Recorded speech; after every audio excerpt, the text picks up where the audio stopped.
نبی صلی اللہ علیہ وسلم نے اس لیے کہا تھا کہ وہ قومیں تباہ ہو جاتی ہیں.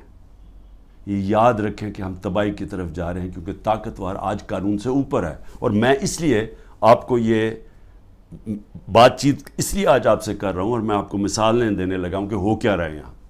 ہم تباہی کی طرف جا رہے ہیں کیونکہ میرے نبی نے 1500 سال پہلے کہہ دیا تھا کہ طاقتور قانون چوری کرے تو اس کو بچ جائے, تو جو کمزور ہو وہی صرف جیلوں میں جائے. تو یہ ہو رہا ہے آج پاکستان, ابھی سے نہیں ہو رہا, کافی دیر سے ہے, لیکن اب تو اس انتہا پہ پہنچ گیا ہے کہ ہمیں خوف آنا چاہیے کہ یہ ملک اب جا کدھر رہا ہے. مجھے خوف آ رہا ہے. میں کوئی پالیٹکس کی وجہ سے یہ بات آپ سے نہیں کر رہا, مجھے اپنے ملک کا خوف آ رہا ہے کیونکہ میں نے ملک چھوڑ کے نہیں جانا. لوگ جو بھاگ جاتے ہیں ملک سے یا جو اپنی, میرے بھی بڑا آسان ہے, اگر میں دنیا میں باہر جاؤں تو میں جا سکتا ہوں, میرے لیے تو عمران خان کے لیے دروازے کھلے ہیں. لیکن عام لوگوں کی میں آج بات کر رہا ہوں, آپ جب سب سن رہے ہیں کتنے لوگ آپ باہر چلے جائیں گے.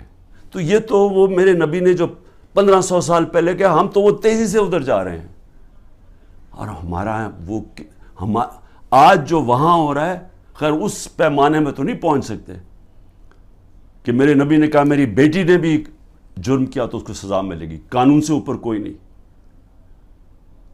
حضرت ابوبکر نے آتے ساتھ ہی پہلی سٹیٹمنٹ, میں انصاف قائم کروں گا, طاقتور کو قانون کے نیچے لے کے آؤں. حضرت عمر نے اپنے بیٹے کو سزا دلوائی اس نے جب قانون توڑا. ہم تو وہ ان کی امت ہیں جو دنیا کے سب سے عظیم لیڈر ہیں. اور آج یہاں جو ہو رہا ہے, وہ ملک جو اسلام کے نام پہ بنا تھا, ہمیں شرم آتی ہے, دنیا ہمیں دیکھتی ہے, ہمیں شرم آتی ہے کہ یہ ہو کیا رہا ہے اس ملک کے ساتھ.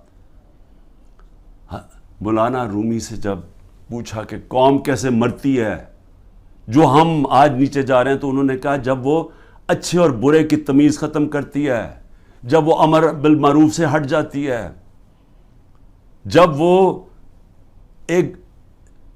طبقہ جو ملک کا سب سے بڑا جرم کرنے والا طبقہ ہے, جب اس کو ہم اوپر بٹھا دیتے ہیں کیونکہ ایک آدمی فیصلہ کرتا ہے بند کمروں میں, تکبر سے بھرا ہوا, پاور اتنی اس کے پاس, وہ بڑے زور و شوروں سے فیصلہ کر رہا ہے کہ جناب عمران خان کو ہٹا کے تو میں نے ان کو, اور شہباز شریف سے تب سے اس کی بات چیت چل رہی تھی جنرل باجوہ کی. اب تو آج خواجہ آصف کا بیان آ گیا کہ ابھی ایک سال میری گورنمنٹ کو نہیں ہوا تھا, وہ کہتا تب سے سوچ رہا تھا کہ اس کو گرانے کا. بھئی تمہاری اس کی حیثیت کیا تھی؟